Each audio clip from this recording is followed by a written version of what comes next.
আকাশের বুকে যেমন কখনো মেঘ কখনো বৃষ্টি আসে, মানুষের জীবনও কিন্তু তেমনই হয়। কখনো মেঘ কখনো বৃষ্টি। যখন কারো মনে কষ্ট হয় তখনই কিন্তু বৃষ্টির বন্যা বয়ে যায় মানুষের জীবনে। তেমনি আকাশের যখন কষ্ট হয় তখন বৃষ্টি হয়ে অঝরে ঝরতে থাকে। তেমনই একটা দিন ছিল আজ। আর এই দিনে আকাশটা এত রৌদ্র উজ্জ্বল, অথচ ঘণ্টাখানেকের মধ্যে এতটা মেঘে আচ্ছন্ন হয়ে বৃষ্টি পড়ল, বুঝতেই পারিনি সকালের আকাশটা দেখে। সকালের আকাশটা দেখে মনে হলো আজ বোধহয় নতুন একটা সকাল শুরু হয়েছে। কিন্তু ঘণ্টাখানেকের মধ্যেই কিন্তু সেই দিন আর থাকলো না। মেঘের কষ্ট হয়ে বৃষ্টি ঝরতে থাকলো। শুভ সকাল বন্ধুরা, তোমাদের সবাইকে অনেক অনেক শুভেচ্ছা ও ভালোবাসা জানিয়ে আমার আর একটা নতুন ভিডিও শুরু করছি। বাংলাদেশের ছোট্ট একটা গ্রাম থেকে আমি তোমাদের সাথে আছি। আমার চ্যানেলের নাম সুমিস ভিলেজ ব্লগ। আর এই চ্যানেলে গ্রাম্য সব কিছু তোমরা পেয়ে যাবে। দেখতেই পাচ্ছ সকালবেলা কি আকাশ দেখলে আর এখনের কি অবস্থা। প্রত্যেকটা দিন কিন্তু বৃষ্টিময় থাকে। আজ সকালে কিন্তু বৃষ্টিময় ছিল না, অথচ হঠাৎ করেই মেঘ হয়ে বৃষ্টি চলে আসলো। যদিও সকালটা ছিল পুরো চকচকা, অথচ দেখো কি পরিমাণ বৃষ্টি হচ্ছে। এই বেশ কিছুদিন ধরে অনেকটা বৃষ্টি হয়েছিল। আজ ভেবেছিলাম হয়তো বৃষ্টি হবে না, কিন্তু না, সেই বৃষ্টি শুরু হয়ে গেল। যাই হোক, আজ কিন্তু নিরামিষ আমিষ অনেক কিছুই রান্না করতে হবে, যেহেতু এই ভিডিওটা কিন্তু একাদশীর আগের দিনের ভিডিও। আর আমরা যেহেতু একাদশী করি, সেজন্য একাদশীর আগের দিন আমরা কিন্তু নিরামিষ আহার করি। আর যেহেতু বাড়ি মেহমান আছে, সেজন্য কিন্তু মাছ মাংস রান্না করতেই হলো। কিছুই করার নেই, কারণ মেহমানদের জন্য তো একটু ব্যবস্থা করতেই হয়। আর সেজন্য কিন্তু বিভিন্ন রকম রান্না কিন্তু করেছি। আর আমার টাইটেল দেখে তো বুঝতে পেরেছ, নিরামিষ আমিষ উভয় রান্না হচ্ছে। এই যে দেখতে পাচ্ছ, পুঁই শাক রান্না করে নিচ্ছি। পুঁই শাক দিয়ে চিংড়ি মাছ দিয়ে রান্না করে নিয়েছিলাম। আর তারপরে দেখো, পুঁই শাকটা কিন্তু আমাদের ক্ষেতের পুঁই শাক। তোমরা যারা জানো, আমাদের বিলে ক্ষেত আছে, সেখান থেকে পুঁই শাক নিয়ে আসা হয়। আর এখন যেহেতু বৃষ্টির জন্য সমস্ত বিল জল জল হয়ে গিয়েছে, পুরো জলময় হয়ে রয়েছে, সেজন্য কিন্তু বিলে আর যে এভাবে আনা যাচ্ছে না। তবে যখন আমার শ্বশুরমশাই বা তোমাদের দাদাভাই যায়, তখন কিন্তু নিয়ে আসে। কারণ বিলের তাজা তাজা পুঁই শাক খেতে কিন্তু খুবই ভালো লাগে। নিজেদের ক্ষেতের জিনিস এমনি টাটকা হয়ে থাকে, আর খেতে কিন্তু অসাধারণ হয়। যাই হোক, আমি কিন্তু সবই মাটির চুলায় রান্না করি। তোমরা যারা জানো, আমি তো গ্রামে থাকি, সেহেতু আমাদের গ্রামে সব কিছু মাটির চুলোয় আর বাটা মশলা দিয়েই কিন্তু রান্না হয়। যাই রান্না করি না কেন বাটা মশলা দিয়ে রান্না করি, আর যাই রান্না করি না কেন মাটির চুলোয় রান্না করি। আর সেভাবেই আমরা খেতে অভ্যস্ত হয়ে গিয়েছি। আমাদের কাছে যেন মাটির চুলোয় বাটা মশলা এই সব কিছুর স্বাদ একটা অন্যরকম লাগে। আর এদিকে দেখো, মাংসের মশলাটা কষিয়ে নিচ্ছি। মাংসটা রান্না করে নেব। যেহেতু মেহমান আছে, বুঝতেই পারছো, সেজন্য তাদের মাছ মাংস এগুলো তো দিতে হয়। ওরা তো একাদশী করে না। আর বেশিরভাগ আমাদের বাড়ি যারা আসে, তারা কিন্তু একাদশী যারা করে, তারা আমাদের সাথে নিরামিষে আহার করে। আর কিছু কিছু মানুষ আছে, তারা তো একাদশী করে না, সো তাদের জন্য তো এইভাবেই মাছ মাংস রান্না করতে হয়। যেহেতু সামনে আমার ননদের মেয়ের বিয়ে, আর সেজন্য কিন্তু মেহমান যেন বাড়ি থেকে ফুরোসেই না, তিনি কোনো না কোনো মেহমান থাকে। আর যেহেতু আমাদের ননদের বাড়ি কাছাকাছি, সেই জন্য কিন্তু মেহমানরা এখানে এসে থাকে। যেহেতু ওদের বাড়ির জায়গা কম, ওরা তো আমাদের বাজুয়া বাজারে থাকে, আর ওদের এখানে ছোটো বাসা, সেজন্য না কাছাকাছি বাবার বাড়ি, আর সেখানেই কিন্তু সব আত্মীয় স্বজনরা এসে থাকে। যদিও এরা আমাদের নিজেদেরই আত্মীয় স্বজন। যাই হোক, আত্মীয় স্বজন তো বাড়ির লক্ষ্মী হয়ে থাকে, অতিথি নারায়ণ, সেজন্য তাদের জন্য আপ্যায়ন করাও আমাদের কর্তব্য।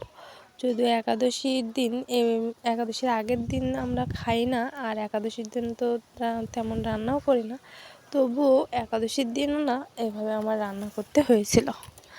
আর এটা যেহেতু রবিবারে একাদশী ছিল, সেজন্য এটা কিন্তু শনিবারে ভিডিওটা। সেভাবেই রান্নাবান্না করে নিচ্ছি। বন্ধুরা, তোমরা আমার ভিডিওটা কিন্তু সম্পূর্ণ দেখার চেষ্টা করো, ভিডিওটা স্কিপ করে দেখো না, তাতে করে কিন্তু আমার চ্যানেলের খুবই ক্ষতি হয়ে যায়। আর আমি যেহেতু নতুন, তোমাদের সবার সহযোগিতায় আমি কিন্তু তোমাদের সাথে এগিয়ে যেতে পারবো। সেজন্য তোমরা কিন্তু ভিডিওটা স্কিপ করে না দেখে সম্পূর্ণ দেখার চেষ্টা করো। আর আমি তোমাদের সবার ভিডিওই কিন্তু সম্পূর্ণ দেখে তারপরে কিন্তু কমেন্ট করে থাকি। সেজন্য তোমরাও কিন্তু ভিডিওটা স্কিপ করে না দেখে সম্পূর্ণ দেখে তারপর একটা সুন্দর কমেন্ট করে চলে যেও। আর দেখতে পাচ্ছ মাংস রান্না করার ভিডিওটা দিয়েছি, এটা আর ডিটেলসে কিছু বলছি না, কারণ মাংস রান্না করার জন্য তো তোমরা সবাই পারো, আর সেই জন্য আর ডিটেলসে কী বলবো বলো। তবে এটা যেহেতু ব্রয়লারের মাংস ছিল, সেজন্য না আমি আলু আগে ভেজে মাংসে দিয়ে রেখেছিলাম, আর বেশি ঝোল তো করব না, সেজন্য কিন্তু একবারেই সব একসঙ্গে কষিয়ে নিচ্ছি। আর এই মাংস থেকে কিন্তু অনেকটা জল বেরিয়েছিল, সেই জলেই মাংসটা সিদ্ধ হয়ে গিয়েছিল, মানে ভালো করে কষিয়ে নিয়েছিলাম, তারপরে কিন্তু মাংসের ঝোলটা দিয়ে দিয়েছিলাম। দেখতে পাচ্ছ কতটা জল বেরিয়েছে, ঢেকে দিলে না এভাবে জল বেরিয়ে আসে। আর তারপর কিন্তু আবার কষিয়ে নিয়েছিলাম। আর এদিকে বাইরেটা দেখো, বাইরে কতটা বৃষ্টি হচ্ছে, কাদা হচ্ছে, সব সময় যেন এরকম টুপটাপ বৃষ্টি পড়তেই আছে। আর আমাদের উঠোনে দেখতে পাচ্ছ অনেক রকম সবজি চাষ করা হয়েছে, সেসব সবজি গাছগুলো কিন্তু বৃষ্টির জল পেয়ে অনেকটা বড় হয়ে গিয়েছে।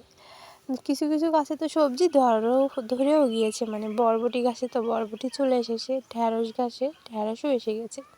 আর এদিকে দেখো আমার মাংস রান্নাটা কিন্তু হয়ে গিয়েছে, এবার কিন্তু নিরামিষ রান্না করার পালা। এইদিকে কিন্তু আমি নিরামিষ রান্না করে নিচ্ছি, পেঁয়াজ রসুন কিন্তু কিছুই দেয়নি। কড়াটা ভালো করে মেজে ধুয়ে নিয়েছিলাম, যেহেতু আমরা নিরামিষ খাবো, আর নিরামিষটা খাওয়াবো এক কড়াইতে, তো ওইভাবে মাছ মাংস রান্না করা যায় না, সেজন্য কিন্তু ভালো করে চুলোটা পরিষ্কার করে আর ওইদিকে কড়াটাও ভালো করে মেজে ঘষে নিয়েছিলাম। এইখানে কিন্তু বিভিন্ন রকমের শাক আছে, খোটা শাক, যে বিলি শাক হয় সেরকম বিভিন্ন রকম শাক। আর যেহেতু আমি, মা, তোমাদের দাদা ভাই, আমরা এই কজনই একাদশী করি, সেজন্যই কিন্তু অল্পই রান্না করছি। আর এইদিকে দেখো কড়ার মধ্যে কিন্তু আলু সেদ্ধ দিয়ে নিয়েছি, এই আলুগুলো কিন্তু চটকে ডাল করে নেব। আলুর ডাল খেতে কিন্তু আমার খুবই ভালো লাগে, জিরে আর আদা বাটা দিয়ে আলুর ডালটা খেতে কিন্তু অসাধারণ লাগে। নিরামিষ দিনে তো বেশিরভাগ এভাবে আলুর ডালটাই রান্না করে নিই, আর আলুর ডাল খেতে কিন্তু খুবই ভালো লাগে। তোমরা যারা এভাবে খেয়েছো তারা নিশ্চয়ই জানো। যাই হোক, আমার এদিকে ভাতের ভিতরে কিন্তু কচুরমুখী সেদ্ধ দিয়েছিলাম, কচুরমুখীগুলো কিন্তু গুলে নেব। এখানেও কিন্তু পেঁয়াজ রসুন দেওয়া হবে না, কচুরমুখীটা শুধু শুকনো ঝাল দিয়েই ভর্তা করে নেব। কচুরমুখী ভর্তা খেতে কিন্তু খুবই ভালো লাগে। নিরামিষ দিনে না বেশিরভাগ চেষ্টা করি ভাতে ভুতে খাওয়ার, আর ভাতে ভুতে হলে না খেতে খুবই ভালো লাগে। আর এদিকে দেখো সেই আলুর ডালটা রান্না করব, আর সেজন্য কিন্তু জিরে আর শুকনো ঝালটা ফোড়নে দিয়ে নিয়েছি। আর ওদিকে একটু আদা জিরে বেটে নিয়েছিলাম, সেই আদা জিরেটা দিয়ে দেবো। আর তারপরে আলুগুলো চটকে রেখেছিলাম, মানে সেদ্ধ করার পরে খোসা ছিলে হাত দিয়ে ভালো করে ম্যাশ করে নিয়েছিলাম। হালকা হালকা দানা দানা আছে, আলুর ভিতরে হালকা দানা থাকলে ওই আলুর ডালটা খেতে কিন্তু ভালো লাগে। একদম ম্যাশ করে ফেললে না সেটা একদম পাতলা হয়ে যায়, সেজন্য কিন্তু আমি হালকা দানা দানা রেখে দিয়েছি, আর বাকিটা ভালো করে গলিয়ে নিয়েছিলাম। তাই সেভাবেই কিন্তু মশলাটা ভালো করে কষিয়ে নিচ্ছি। পরে কিন্তু হালকা একটু গরম মশলা বাটা দিয়ে কিন্তু নামিয়ে নিয়েছিলাম। আর আলুর ডালটা খেতে অসাধারণ হয়েছিল, নিরামিষে খাওয়াটা যেন জমে গিয়েছিল। আর এখন যেহেতু সকাল থেকে রাত পর্যন্ত একভাবে তো রান্না করা যায় না, রাত্রের দিকে কিন্তু রুটি খাওয়ার ঝামেলা থাকে। আজ যেহেতু একাদশী, সেজন্য কিন্তু রাতে আর রুটি বানাবো না, আজ রাতেও কিন্তু ভাতই রান্না করব। যাই হোক, আজ কিন্তু সব রান্নাবান্না দিয়েই ভিডিওটা শুরু করেছিলাম, আর রান্নাবান্না দিয়েই শেষ করলাম। ভিডিওটা কেমন লাগলো অবশ্যই কমেন্টে জানাতে ভুলো না।